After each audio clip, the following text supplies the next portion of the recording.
po, ipapakita ko sa inyo paano gagawin. Ito lang po. Ito. Yan. Tapos ilagay dito. Tapos yan. Tapos lagyan ng ulam.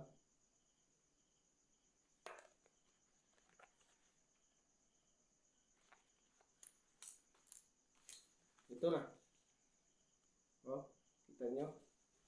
Tapos ilalagay ko dito.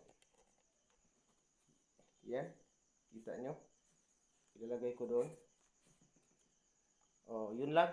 Tapos papakita ko sa inyo ang nagawa kong sauce kahapon. Ito.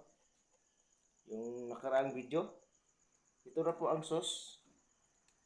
Nakahalo na dito yung dinurog na carrots.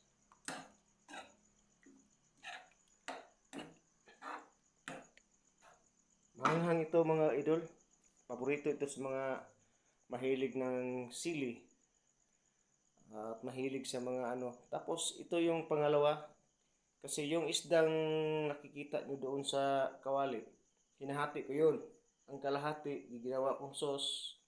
Tapos ang kalahati, ginagawa ko yung durog na natutuyo. Yung pinatuyo sa pagluto. Yung dry fish po. Yung ihalo natin sa pastel. Ito po. Tingnan nyo. Dry po ito, dry. Tapos ang ginagawa dito, ganito.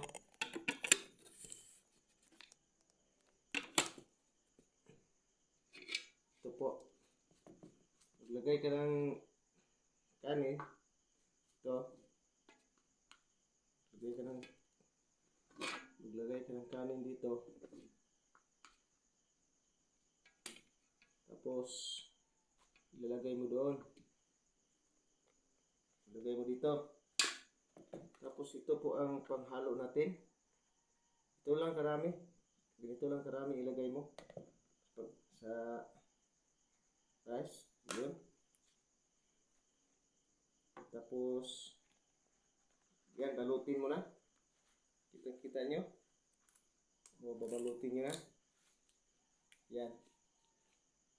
Yan na.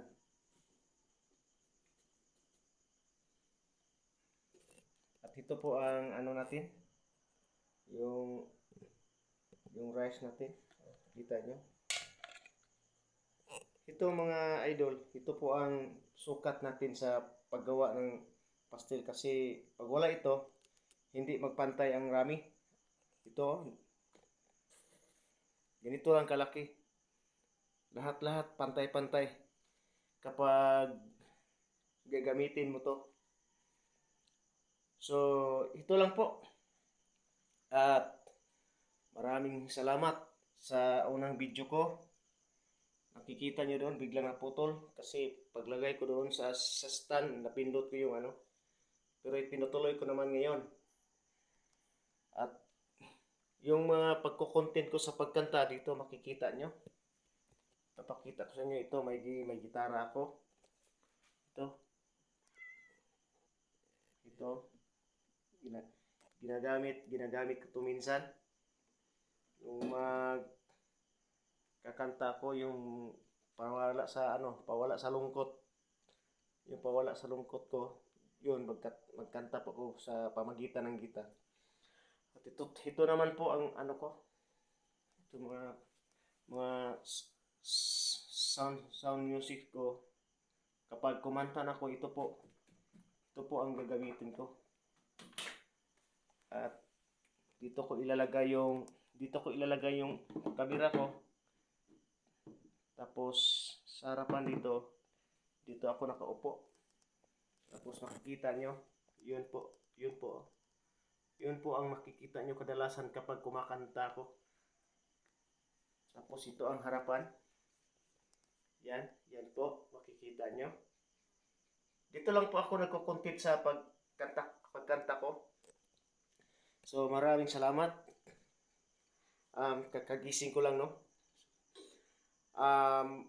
sa susunod, aabangan nyo ang mga susunod na mga content ko.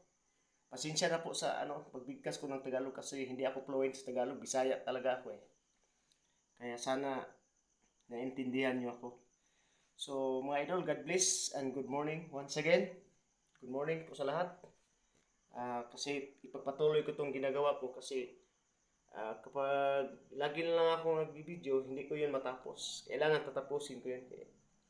Kasi maaga, mga alas 6:30 or alas 7, ihahatid ko na yun sa paralan.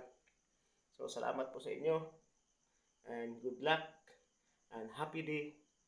Nawa po'y kayong lahat ay bigyan ng kalusugan ng ating Panginoon at sa lahat ng mga gagawin sa buhay o lahat ng mga gagawin natin araw-araw, ipagdasal po ko kayo lahat. Malayo po tayo sa mga lahat ng mga disgrasya at have a blessed day po. Lahat ng mga salamat po sa lahat ng mga nanonood. Ako po humingi ng suporta dahil isa na po akong maliit na vlogger. Yung kaumpisa ko pa lang po. Salamat. Good luck.